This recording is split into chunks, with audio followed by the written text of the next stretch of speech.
नमस्कार, मेरा नाम जेन है और मैं इस अनुभव को आपके साथ साझा करना चाहता हूँ। बात तब की है जब मैं 6 या 7 साल का था। तब मैं भूतों या किसी भी असामान्य चीज़ में विश्वास नहीं करता था, क्योंकि मेरी माँ हमेशा कहती थी कि ये सब बस झूठ है। लेकिन मेरी ये सोच उस समय बदल गई जब हम पहली बार अपनी माँ के गाँव गए। वहाँ का वातावरण बहुत सुहावना था और चारों तरफ खेत थे। जब हमने गांव जाने के लिए दूसरी बस पकड़ी तो मैंने देखा कि हमारे पीछे एक आदमी बैठा है।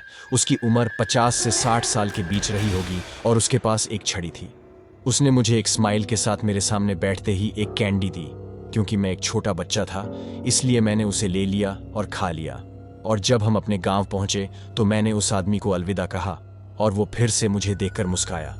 उसी रात जब हम सब सो रहे थे तो लगभग 3 से 4 बजे के बीच मुझे पेट में दर्द होने लगा।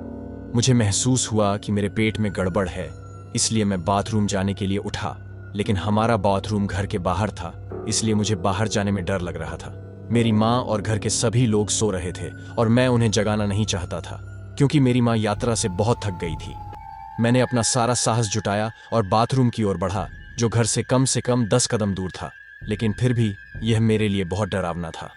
बाथरूम में जाते ही मुझे उल्टी हो गई और उसका रंग हरा था, ठीक उसी कैंडी की तरह जो उस आदमी ने मुझे दी थी। जब मेरी उल्टियां रुकी तो मैंने शौच को फ्लश किया। तभी अचानक मैंने देखा कि खिड़की से कोई आदमी मुझे देख रहा है और हंस रहा है।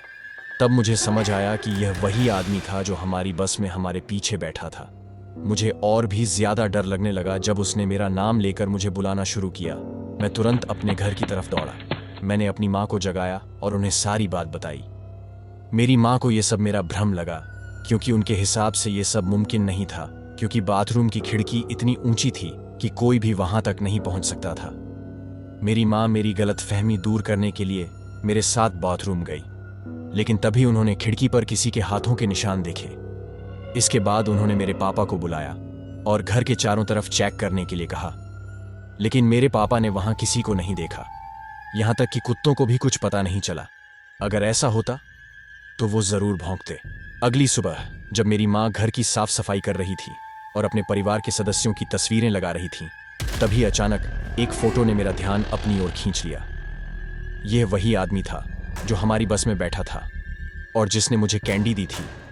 इसी आदमी को मैंने शौचालय की खिड़की में देखा था। मैंने अपनी माँ से पूछा कि यह कौन है, और उन्होंने कहा कि यह मेरे दादाजी हैं, जो मेरे पैदा होने से सालों पहले ही चल बसे थे।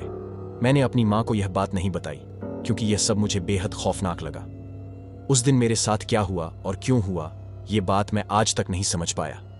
लेकिन अब भी जब मैं उस घटना को याद करता हूं तो ऐसा लगता है जैसे यह कल की बात हो।